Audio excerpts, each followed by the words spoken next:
falando da empresa, a gente publica alguns trechos em mídia social, no YouTube, com o objetivo de divulgar o GDE, sempre preocupados em não publicar nada nenhum trecho que tenha alguma informação aí particular que não possa ser disponibilizada. Aqui a gente fala dos 2 próximos cursos que nós temos, para quem tiver interesse aí, para vocês mesmos ou para eventualmente alguém da empresa ou algum colega de mercado. Então, nesse sábado e também no dia 12 e 26 de setembro, né, serão 3 sábados, nós vamos ter um curso de legislação tributária, ICMS, IPI e ISS, com o professor Luiz Felipe. Nos dias 12 e 19 de setembro, 2 sábados, a gente vai ter o curso Indústria 4.0, Transformação Digital e Compliance, comigo. Na quarta-feira da semana que vem, a gente vai ter a nossa próxima BX Live, o foco é Business Agility, pensando de maneira ágil e efetiva. A gente vai ter a participação do Antônio Minier, Head de TI da Ferros, do Érico Costa, gerente de controladoria na ArcelorMittal Brasil, e da Kelly Sena também, da ArcelorMittal. E eu vou fazer mediação, então vocês estão convidados. Será às 18 horas, as últimas lives foram às 17 horas, essa é a primeira que será às 18 horas. Então estão convidados, e também se puderem compartilhar aí com os seus colegas na empresa. Na outra quarta, né, então sem ser na próxima, que é a BX Live, na outra, dia 9 de setembro, a gente vai ter outra reunião do BX GDE, e já temos outras 2 programadas em quartas alternadas, 23 de setembro e 7 de outubro, e estamos com a agenda reservada na FIENG para as reuniões presenciais em outubro, novembro e dezembro, a depender aí do andamento dessa situação que a gente vive. A continuar nessas incertezas, a gente vai continuando fazer a distância. A pauta de hoje, agora às 4 horas a gente vai fazer uma sessão contábil, e aí o nosso amigo Roger da Patrimária quem vai fazer a apresentação, porque o Márcio Magno acabou não podendo participar, e aí alinhou com ele, e está tranquilo para ele falar do impacto da Covid-19 na preparação e apresentação das demonstrações financeiras. Depois eu vou falar um pouco dos assuntos diversos e simplificações. Às 17 horas, o Juninho vai puxar o debate de definição de CFOP e de FAO de frete, na sessão benchmarking. E às 17h30, o Paulo Davi vai tratar de creditamento de PIS e COFINS não cumulativo no regime monofásico. E aí depois, às 18 horas, quem quiser e puder ficar mais um pouco, dá para bater mais um papinho aí, sobre outros temas ou estendendo algum tema que a gente não tenha conseguido detalhar mais durante a nossa apresentação aí. Então, começando então com o Roger. Tá tranquilo aí, Roger, para você começar? Tranquilo, tudo bem? Boa tarde, todo mundo está me ouvindo bem? Estamos te ouvindo sim, seja bem-vindo, obrigado aí pela disponibilidade e participação. Ok, obrigado aí. Primeiro, então, boa tarde a todos aí. Gostaria de agradecer aí a essa participação, né? Infelizmente o Márcio Magno não pôde participar dessa apresentação, e aí me concedeu aqui essa apresentação, então eu agradeço muito a participação. Estou aqui também para contribuir com o grupo, né, para a gente ter essa troca de informação. Muita coisa do que eu vou falar aqui, muitos de vocês já sabem, mas são pontos importantes, né, com esse tema aí, impacto da Covid-19 nas DFs, o que isso impacta, como que impacta, né? Muitas das empresas tiveram suas DFs, seus ITRs publicados, mas é um tema ainda que está vigente, né? Enquanto perdurar essa pandemia, são pontos de atenção que a gente tem que ter, né? Então, só me apresentando, meu nome é Roger de Vilela Ferreira, eu sou formado em Administração e Contábeis, fiz MBA em Finanças, atualmente sou gerente de controladoria da Patrimária Engenharia. Também sou empresário, tenho algumas franquias Alfabeto, sou consultor empresarial e consultor SAP FICO, SAP HANA, e tenho aí no mínimo 15 anos aí de experiência em diversos ramos, passei por alguns ramos bem diferentes, comércio, parte de supermercados, atacadistas, Ambev, construção civil. Então, eu acho que tem bastante coisa que pode agregar aí ao grupo. E aí está meu contato, também a apresentação depois imagino que vai ser disponibilizada, Sim. mas também estou à disposição também, quando vocês precisarem de qualquer informação. A ideia aqui é a gente fazer a apresentação, mas se alguém tiver também alguma dúvida aí no decorrer, também é uma troca de informações, né? Então vamos lá, vamos falar um pouco sobre esse impacto da Covid-19 nas DFs, né? Então, a apresentação eu começo um pouco pela parte legal, né? O que nós temos aí na questão legal do que saiu, que foi publicado, né, diante dessa pandemia, né, que afetou a todos nós, né, a nível econômico e a nível social também, infelizmente, né. O governo ele prorrogou a MP, a medida provisória 931 em 30 de março, né, que nos impacta aqui em questão no âmbito contábil, que ele trata de algumas particularidades, né, em razão da pandemia, da dificuldade das pessoas se deslocarem, da própria expansão da doença e da dificuldade das empresas ter em cumprir os prazos, né. Então, essa MP 931, que foi convertida em julho para a Lei 14.030, basicamente ela prorroga, né, alguns prazos que a gente comumente tem, né, pela lei das ações, né, das empresas. E então, o que essa lei, o que essa MP, o que essa lei diz, né? Então, os pontos importantes são em relação à prorrogação do prazo da Assembleia, né, da Assembleia Geral Ordinária, prorrogando o prazo para essa Assembleia ser realizada até 7 meses após o término do exercício social da empresa. Ela também prorrogou a questão dos mandatos, né, dos administradores, do Conselho Fiscal também, até a essa data também da Assembleia. Então, tudo foi prorrogado, né, em razão de a gente não conseguir fazer muita coisa em relação aos trâmites, né, burocráticos, a junta. Então, a gente teve essa paralisação aí até pelas incertezas que a gente tem da Covid, né? Então, até hoje a gente está sofrendo ainda impactos sobre essa pandemia. Então, nós tivemos essa primeira medida provisória, prorrogando alguns prazos e dando uma liberdade também para a CVM estabelecer prazos diferenciados ao que nós tínhamos até então. Então, a CVM, por meio da deliberação 849, de 31 de março, ela também prorrogou os prazos, né, das publicações. As DFs, então, elas tiveram um prazo aí prorrogado de 5 meses após o término, as empresas, né, que têm o exercício social encerrado até 31 de dezembro de 2019 e 31 de março de 2020, um prazo prorrogado de 5 meses para fazer essa publicação. Também teve a prorrogação do relatório anual, que passou a ser de 6 meses após o término do exercício social. Outra novidade que teve também nessa deliberação da CVM foi em relação aos fundos de investimentos, a possibilidade da realização das assembleias por meio virtual. Eu acho que gerou um ganho absurdo, né? Acredito que mesmo após a Covid-19, algumas ações, né, também podem ser que se mantenham. Eu acho que essa foi algo interessante, né? Então, nós estamos falando aí de uma pandemia, né, de uma doença que a gente não sabe como tratar, né? Estamos sofrendo. Então, o ponto nós estamos num momento ainda de incertezas e de riscos, né? Então, temos essa frase aí da KPMG, né, que os eventos e as condições geradas pela disseminação, pelas medidas rigorosas implementadas e conter e retardar a propagação, resultaram em níveis de incertezas e riscos que as empresas ninguém nunca passou por essa situação, né?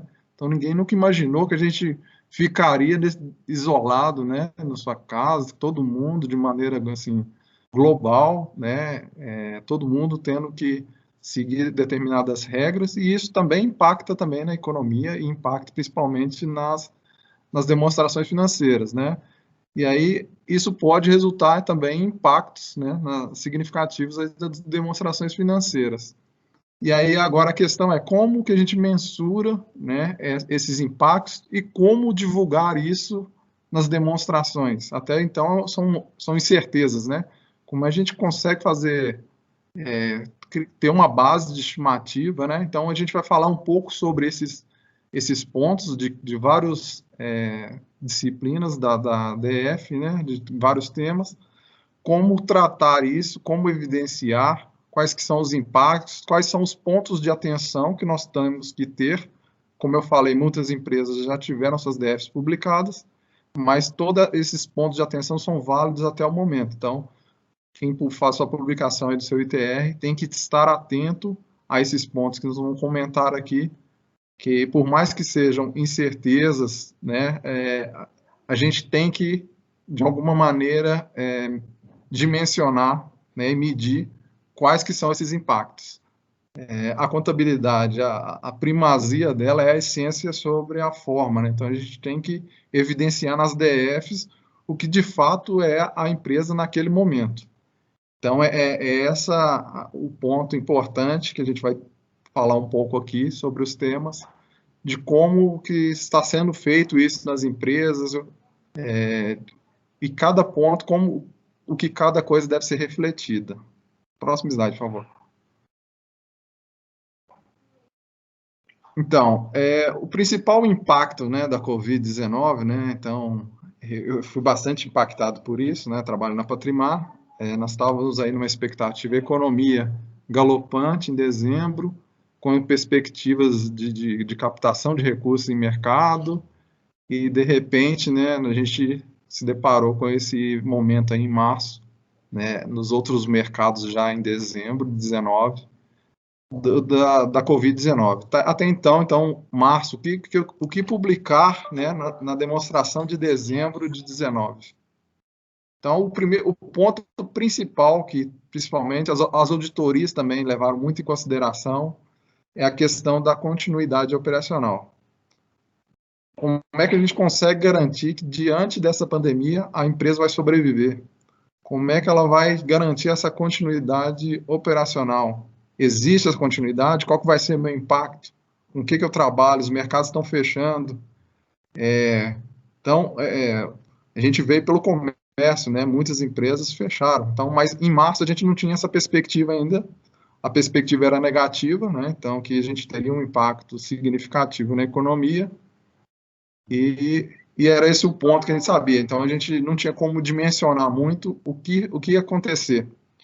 Então, nesse primeiro momento, em dezembro, muitas das companhias, até a companhia que eu trabalho, o que nós conseguimos informar é que não é possível ainda mensurar qual que vai ser o impacto. Impacto vai ter, mas a gente não consegue mensurar os impactos, porque a gente não sabe, as pessoas estão em casas, então o consumo vai retrair, como é que vai ficar a economia, o emprego, né, tudo isso influencia na cadeia toda da econômica. Então, o ponto principal é garantir a continuidade operacional. Então, é fazer uma análise, ao menos até março de 21, para ver quais que são as perspectivas de mercado.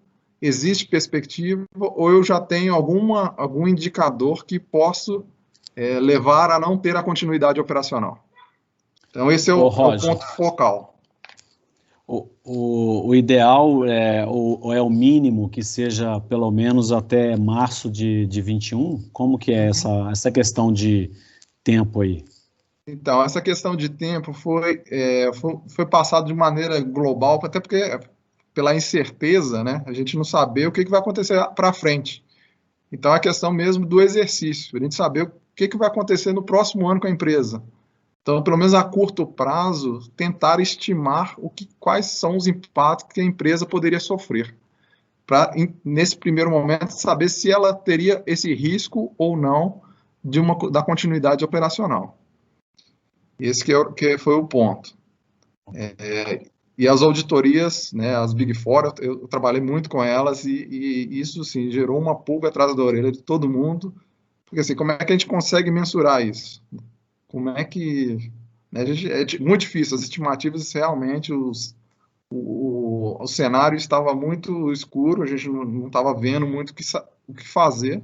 Eu trabalhando no segmento de incorporação e construção imobiliária, a gente imaginou, o pessoal vai ter uma retração da renda, o desemprego provavelmente vai aumentar, porque não vai ter o consumo, e provavelmente ninguém vai pensar em comprar casa, comprar apartamento, então a gente... E aí, como é que se lida com isso? Qual que é o nosso... Como é que vive? Como é que a gente vive sem venda, né? Como é que o comércio vive sem venda, todo mundo fechado, trabalhando com delivery, né, com outras alternativas, até o pessoal mesmo de curso, como é que faz? É presencial, agora não, tem uma alternativa aqui virtual, mas que não é talvez a mais adequada, mas que talvez faça com que eu sobreviva nesse primeiro momento, né? Então, esse foi a grande preocupação da questão da continuidade operacional. E aí o segundo ponto, então, aí a gente vai falando os tópicos da contabilidade, né, avaliando cada item, como isso pode ser impactado, né, e a começar pelo estoque, né, então, o estoque pelo CPC 02, ele diz, né, em relação a como é reconhecido o estoque. Ele é valor de custo, é valor realizável, dos dois o menor, né, e aí nesse cenário de uma recessão, né, aparentemente, isso, aparentemente, então, provavelmente, meu valor realizável vai ser menor que o meu de custo.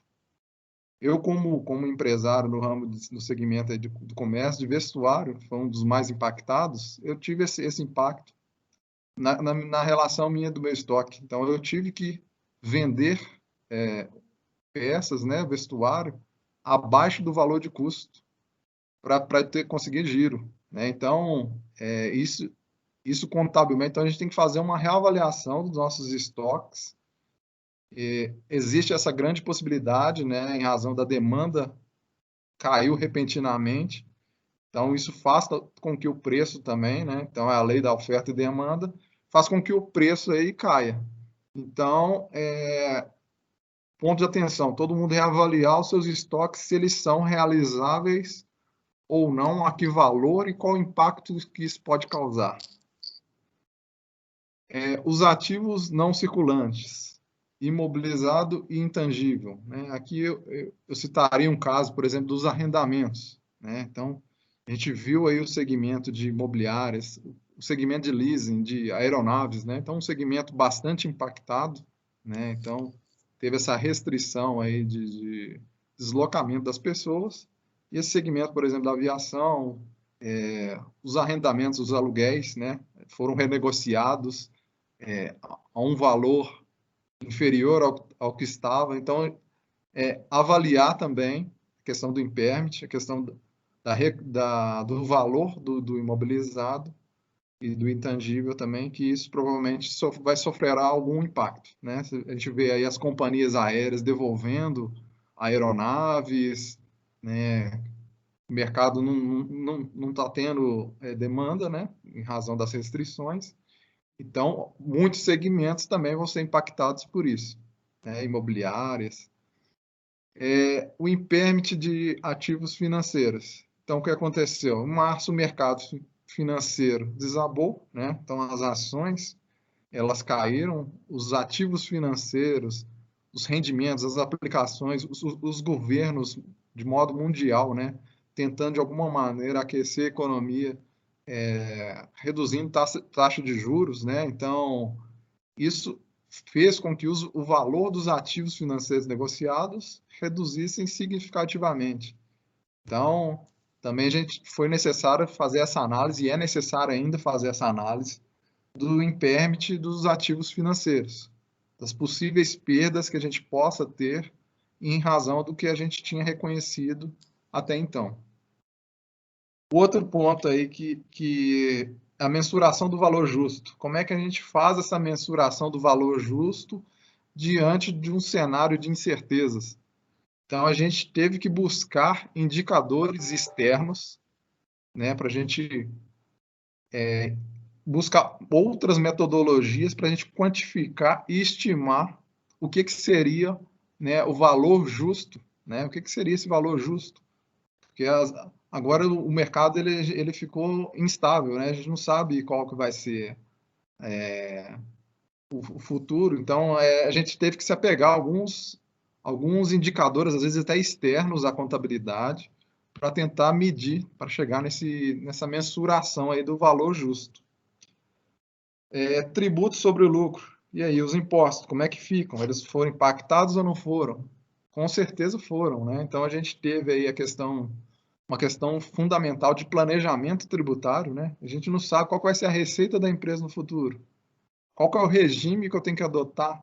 Além disso, tem a questão de isenções de impostos, né? O governo também houveram algumas isenções, prorrogações de prazos, subvenções de impostos, a questão da recuperabilidade dos tributos diferidos. Então, a gente tem ali um tributo diferido que a gente tinha uma expectativa de recuperação desse imposto com base no resultado futuro, mas agora o resultado ele se tornou incerto e ele pode ser diferente daquilo, e a gente tem as limitações legais do imposto, né? Um prejuízo fiscal, a gente só pode aproveitar até 30% dele, então pode se tornar não recuperável, talvez, né? Diante do cenário que a gente está prevendo.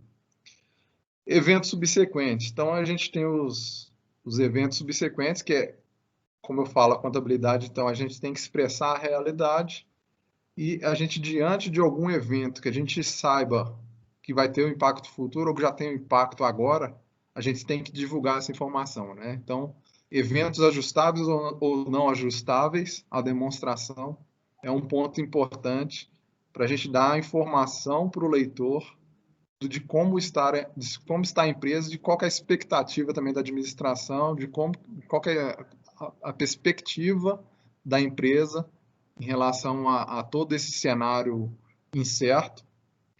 Classificação de ativos e passivos entre circulante e não circulante. Como é que isso também pode ter sido alterado? Então, vou dar um exemplo aqui, por exemplo, de covenants.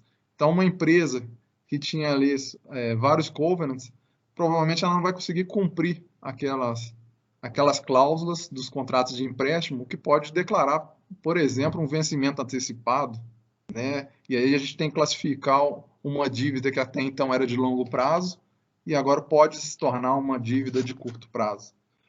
Então, avaliar também a questão da classificação dos ativos e passivos entre circulante e não circulante, porque isso faz muita diferença até na análise econômica, de indicadores da companhia, para avaliação do mercado, para identificar como está a saúde da empresa, né? Se ela está comprometida, se ela vai conseguir recuperar, né? E as divulgações. Então, as divulgações,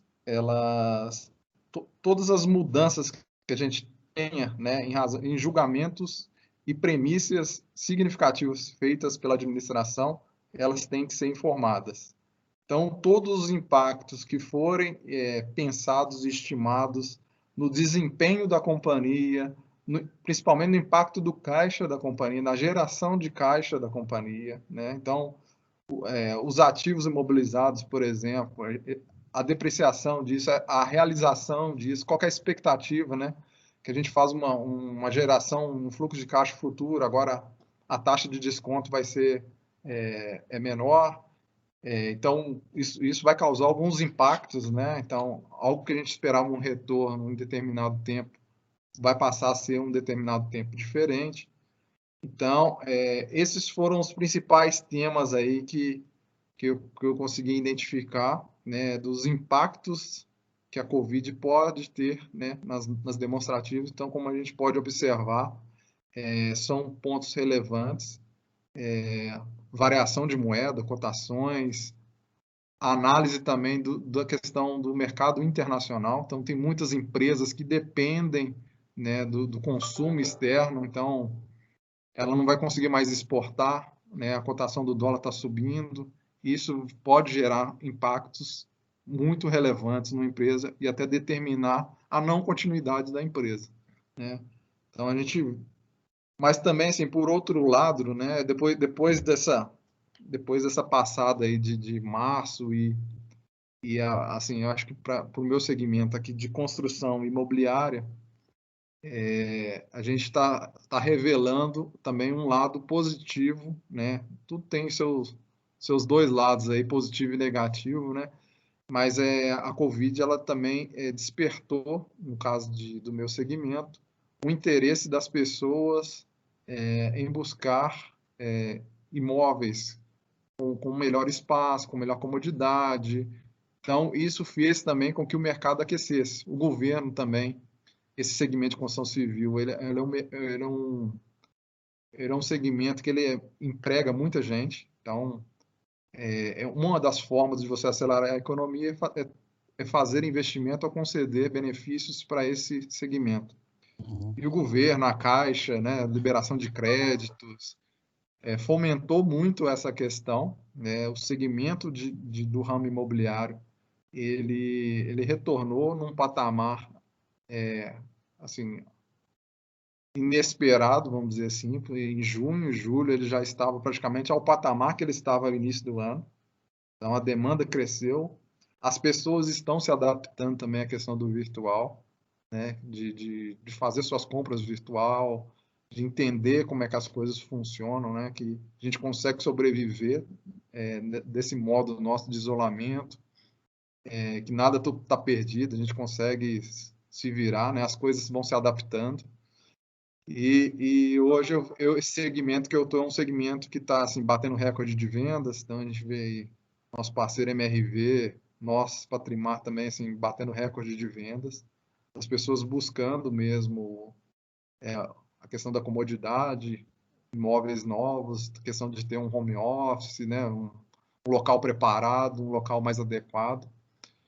E a questão do virtual, que aparentemente seria aí um problema, nesse momento está se tornando talvez um facilitador, né? Então a gente também desenvolveu ferramentas aí para ajustar isso.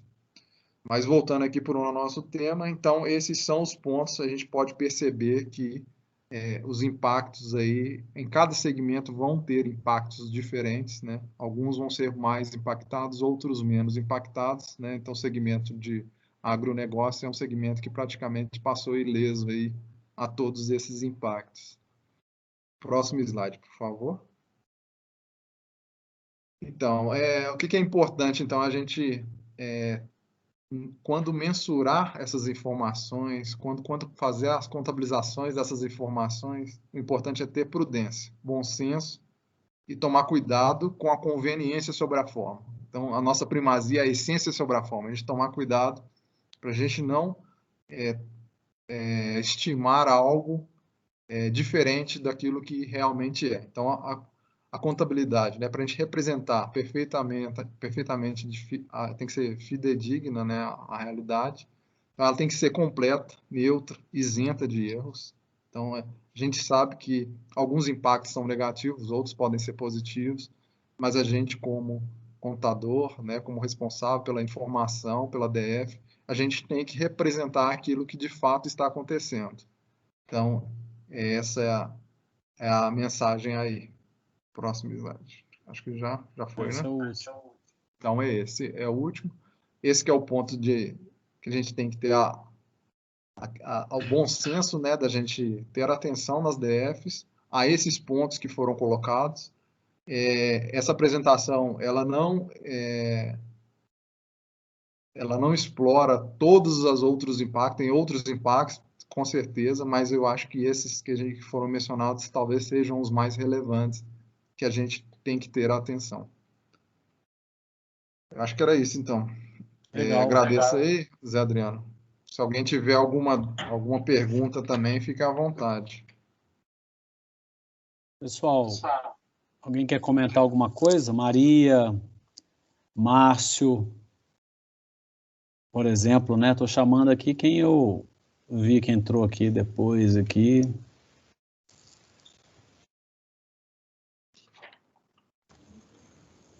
Não, eu acho que Zé Adriano tem toda a razão. Eu não peguei a apresentação inteira, mas a partir de onde eu peguei foram pontos bem relevantes e de fato importantes para a nossa atenção, né, nas demonstrações. A gente já tem preparado demonstrações trimestrais, onde a gente tem abordado, né, esses efeitos do impacto do Covid. E para o final do ano, promete que ainda A gente ainda vai ter coisa a reportar ainda. Isso. É isso aí. Alguém mais quer comentar alguma coisa?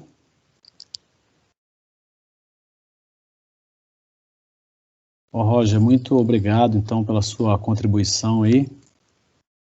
Ok. Bom demais. Aí Eu agradeço. depois, se alguém quiser comentar mais alguma, puxar alguma coisa e tal, a gente volta no tempo, podemos voltar no tema aí depois das 6 horas, se alguém Ok. comentar alguma coisa, ok? Perfeito. Valeu. Obrigado. Eu que te agradeço. Pessoal, vamos falar um pouco de assuntos diversos, e aí se alguém quiser comentar, perguntar alguma coisa, chama no microfone, por favor, porque enquanto eu estou apresentando, eu não consigo ver quando alguém levanta a mão. Então, se alguém tiver algum questionamento aí, fica à vontade, porque como tem algumas coisas que a gente já tem falado nas últimas semanas, aí eu passo mais rápido, mas se alguém que não participou quiser comentar ou perguntar, a gente dá uma pausa aí tranquilo. Então, primeiro, falando dos projetos de lei e medidas provisórias que nos impactam mais diretamente, que a gente tem acompanhado. Então, alguns aqui a gente tem acompanhado e não tem acontecido nenhum tipo de movimentação, né? Então, a gente continua deixando aqui no material que a gente vai compartilhar com vocês e com os links, e tendo uma evolução a gente vai trazendo aqui nas nossas reuniões. Então, nessa página também nada aconteceu de novo nos últimos tempos. Nessa aqui também, esses projetos de lei todos sem movimentação. Aqui a gente já tem alguns com movimentação aí nas últimas 2 semanas. Deixa eu só arrumar essa telinha aqui. Então, o PLP 133, que trata de compensações da Lei Candir, no dia 13/8 teve recebimento de requerimento, né? Então, é uma movimentação não efetiva, mas é um senador pedindo lá para registrar o apoio dele ao projeto. O PLP 96, que trata das pequenas e médias empresas poderem mudar o seu regime de tributação nesse ano, ainda nesse ano, a qualquer momento, em função da pandemia, foi retirado da pauta dia 13 de agosto, então tem-se uma expectativa de que volte à pauta em algum momento para ser debatido, e aí existe aí uma possibilidade real de que as empresas pequenas consigam mudar seu regime de tributação, diminuindo aí o seu volume de tributos a pagar nesse ano, mesmo a gente já caminhando para o final do ano.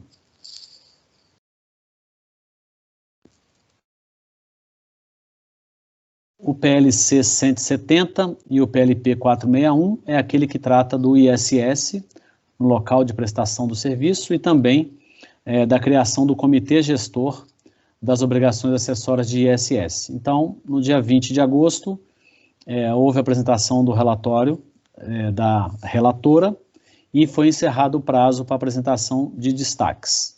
Então, tem-se uma expectativa de que evolua para uma votação. O PLC 5919 de 2019, ele trata do desmembramento de TRFs, né?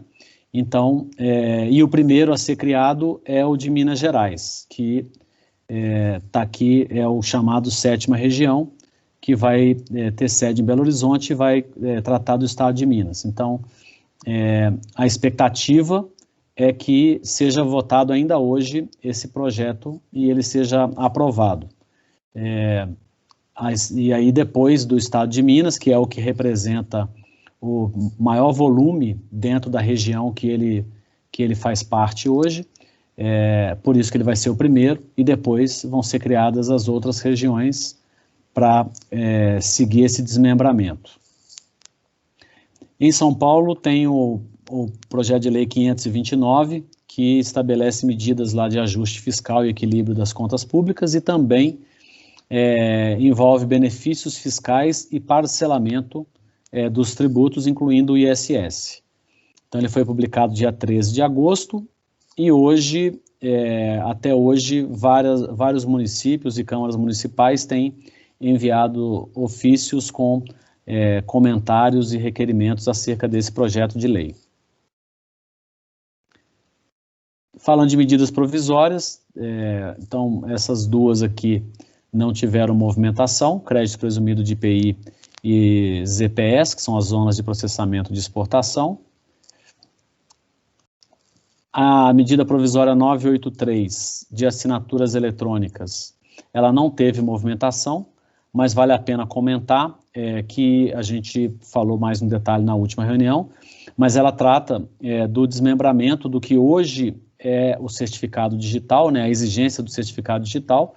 Essa medida provisória, ela cria dois níveis mais simples do que o atual do certificado digital. O atual vai ser tratado como qualificada e vão ter os níveis simples e avançados, que não precisarão do certificado digital. Então, no dia 12 de agosto foi aprovado na Câmara e está aguardando a leitura no Senado. E a outra medida provisória 951, que tratava de poder tirar o certificado digital à distância, ela foi tornada sem eficácia dia 13, mas esse item de poder tirar o certificado digital à distância, ele está sendo incluído na MP 983. Então, tem uma expectativa de que, ao aprovarem a MP 983, além de diminuir a exigência do certificado digital, vai continuar permitida a retirada lá, a renovação e esqueci o termo agora, né, criação e renovação do certificado digital à distância. A MP 960, que trata de drawback, no dia 25 de agosto, ontem, né, foi apresentado o terceiro parecer preliminar. A MP 959, que trata do benefício emergencial e também da LGPD, ela perde a validade hoje. Então, ontem ela foi votada na Câmara e hoje ela está sendo votada, será votada no Senado, né? Até antes da reunião, tinha encerrado o prazo para apresentação de destaques. Então, a expectativa é que ainda hoje o Senado vote. E nós tínhamos aqui, já também no GDE, já falamos mais no detalhe da LGPD, mas falando especificamente da questão da obrigatoriedade, nós tínhamos dois cenários que eram MP votada e aprovada, né, onde a lei estaria em vigor desde maio, a partir de maio do ano que vem, e as penalidades a partir de agosto. Ou a MP não votada, ou esse dispositivo que trata da LGPD rejeitado, a lei estaria em vigor, né, estará em vigor a partir de amanhã, vamos dizer assim, já que a medida provisória está vigente até hoje, e as penalidades em agosto de 21. Aí apareceu agora um terceiro cenário, que é um acordo entre o Congresso e o governo, de que ela entra em vigor a partir de janeiro do ano que vem, né? 31 de dezembro, 1 de janeiro, é o que está se noticiando desse acordo de bastidores, continuando as penalidades para agosto de 21. Então, nesse momento, esse é o cenário mais provável que está vislumbrando aí, e até o final dessa nossa reunião é capaz de já terem definido isso aqui, se não até mais tarde à noite. Ok? Se alguém tiver alguma dúvida ou comentário, pode chamar, por favor. Falando de reforma tributária, que há 2 semanas atrás a gente fez um debate mais específico do tema. Aqui nesse slide não tem alterações, é um slide só que tem cada um dos projetos, projeto da Câmara, projeto do Senado, projeto dos estados, o projeto dos municípios e o projeto do governo. Então, depois, quem quiser avaliar qualquer um dos projetos, o que está disponível aqui, fácil para vocês pegarem. E as últimas notícias a respeito da reforma tributária, aquelas filtradas aqui por mim, porque é muita notícia dizendo que o setor tal vai perder, que vai ter CPMF, que vai ter não sei o quê, então mistura muita política com a discussão em si. Então, das que eu filtrei aqui para apresentar para vocês, está mais relacionado a questões mais efetivas aí da discussão e tal, né? Então, primeiro que hoje o ministro da Economia tem uma reunião com o secretário de Fazenda para debater a proposta do governo federal com a proposta dos governos estaduais. A informação de que o imposto que seria CPMF, ele incidiria sobre todas as transações, se ele ocorrer. A informação do relator, que é o deputado Aguinaldo, dizendo que a CPMF não vai entrar no relatório da reforma tributária. A notícia de que a reforma tributária proposta pelos estados converge com as que estão na comissão mista. Então, nas últimas semanas, ocorreram reuniões na comissão mista com o Ministério da Economia, com os estados, com os municípios, né? E essa semana vai ser com algumas entidades, que vai ser amanhã, às 10 horas da manhã, que é essa última aqui, audiência com representantes de confederações patronais. Então, a comissão mista está ouvindo essas outras propostas e discussões para evoluir no debate do que vai ser encaminhado como relatório da comissão mista para ser votado. Aí a notícia de que os prefeitos defendem a reforma tributária que não diminua a receita dos municípios, então também é uma discussão que fica claro, aqueles municípios que têm, acho que são 15 municípios, ou 20, desses 4 estão em São Paulo, que tem a maior parte da receita, e aí tem interesses diferentes dos demais, e por aí vai. Essa é a linha do que está sendo discutido e vale aí a gente acompanhar, e à medida que tiver alguma coisa mais efetiva em termos de projeto, a gente vai debatendo aqui. Nesse slide tem alguns links aqui de notícias, de vídeos e dos projetos, para quem quiser depois aprofundar mais o tema. Sobre Bloco K, que é o famoso a volta dos que não foram, então também a gente já falou várias vezes aqui, a vida inteira no nosso GDE, nesses 4 anos aí de investir GDE, e aí esse slide aqui eu só pintei de vermelho quem está obrigado a entregar o Bloco K completo a partir de janeiro, para ter claro aí quem que precisa nesse momento estar atento à continuidade ou não da obrigatoriedade, já que ainda não entrou, né? E os que estão para trás aqui desse vermelho já estão entregando o Bloco K completo, e esses outros 2 grupos, um começará em janeiro de 22 e outro não tem obrigatoriedade. Aí tem algumas notícias aqui que a gente já passou por elas, eu não vou voltar nelas, e a notícia mais recente a respeito do Bloco K, que foi dessa semana, é o governo do Ceará, que já havia em junho, que é essa antepenúltima notícia aqui, em 26 de junho, já havia anunciado que ele desobrigaria o comércio atacadista a entregar o Bloco K, e ele simplificaria o Bloco K para os demais. E aí a notícia que publicou essa semana é que eles encaminharam a proposta ao CONFAS e estão aguardando a aprovação.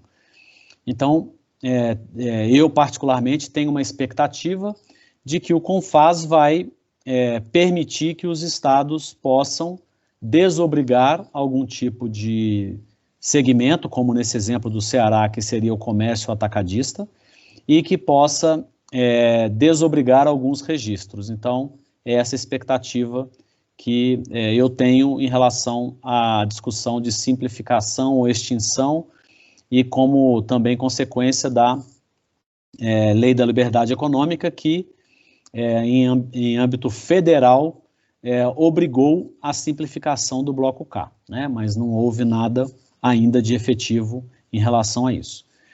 Então, essa é a expectativa, e aí, para quem participou aqui da reunião, 2, 3 reuniões atrás, a gente trouxe aqui o que o Oswaldo Scavatza, que é subsecretário da Receita Estadual de Minas, falou, que estamos avaliando lá com o CONFAS para ver se a gente consegue abrir mão de alguma coisa. Então, isso está em linha com o que o Ceará está divulgando e deve acontecer alguma simplificação. Se vai simplificar muito, se vai extinguir muito, a gente ainda não sabe, mas esse é o cenário que a gente tem de momento aqui.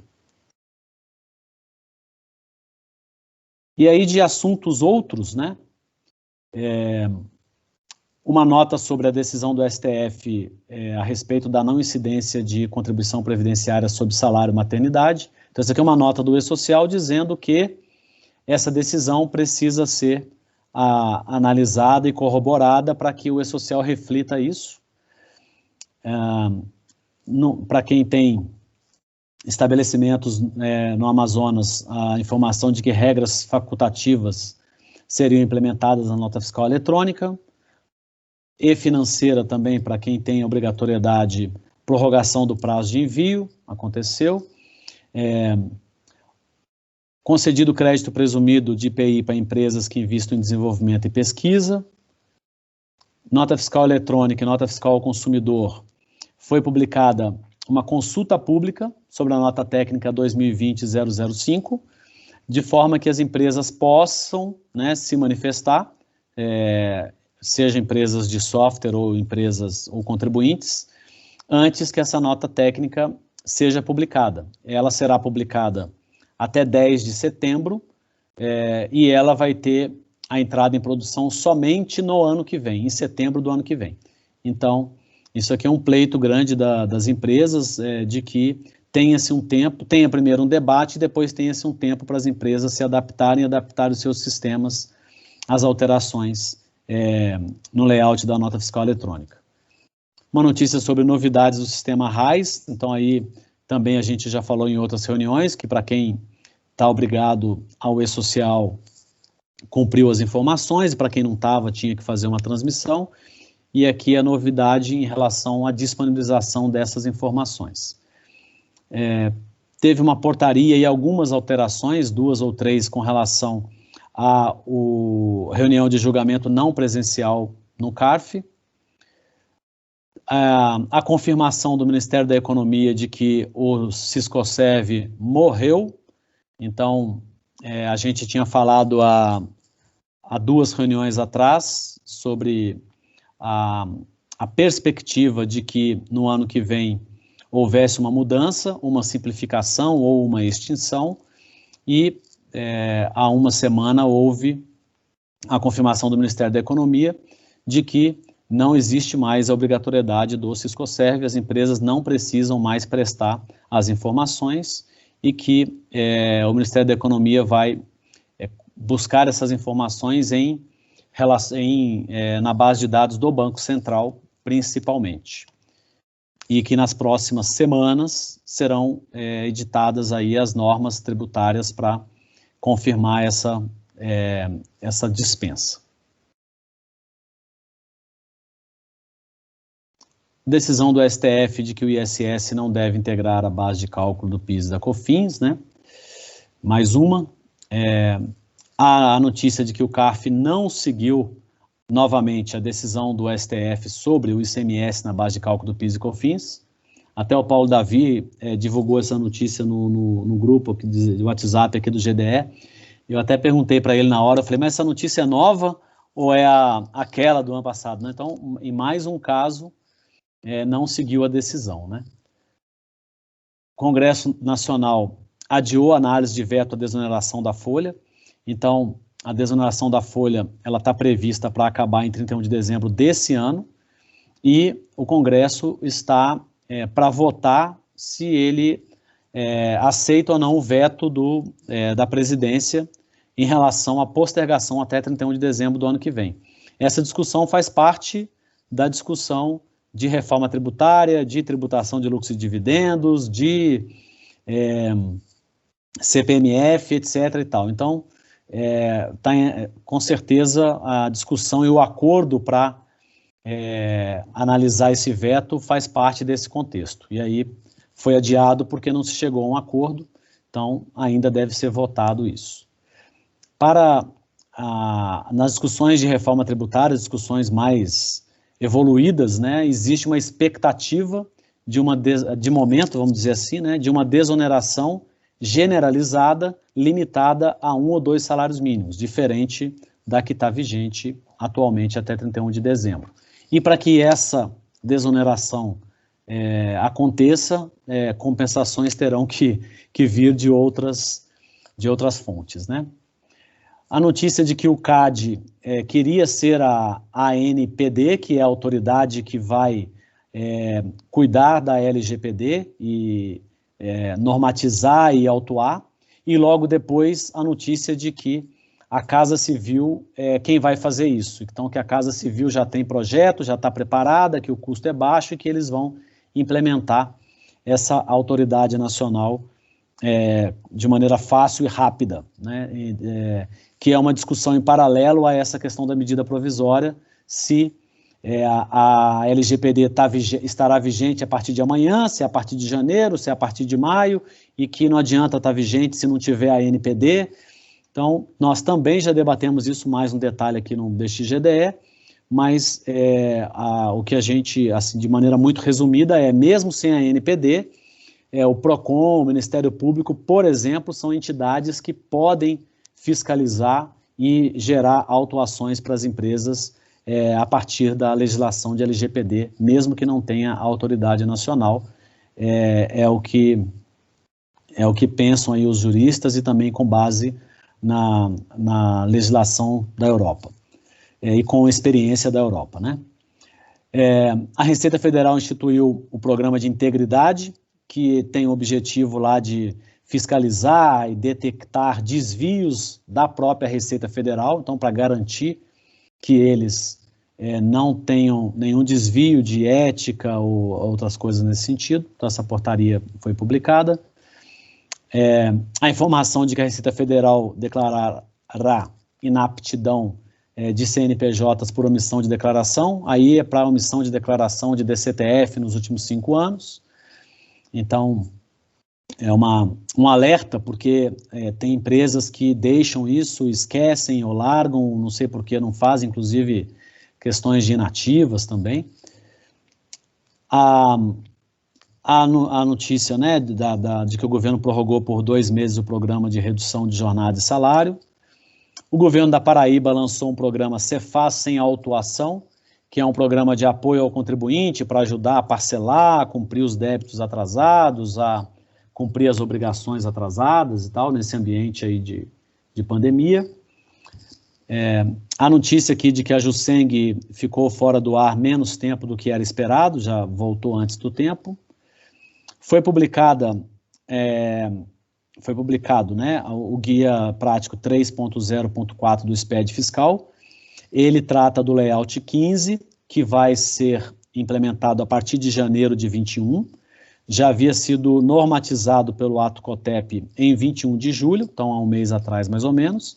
E os principais impactos são ICMS e substituição tributária. Então aí Afonso, não sei se tem mais gente da Drogaria Araújo aí, são alguns dos impactados aí, mais impactados nessa mudança aí do Guia Prático.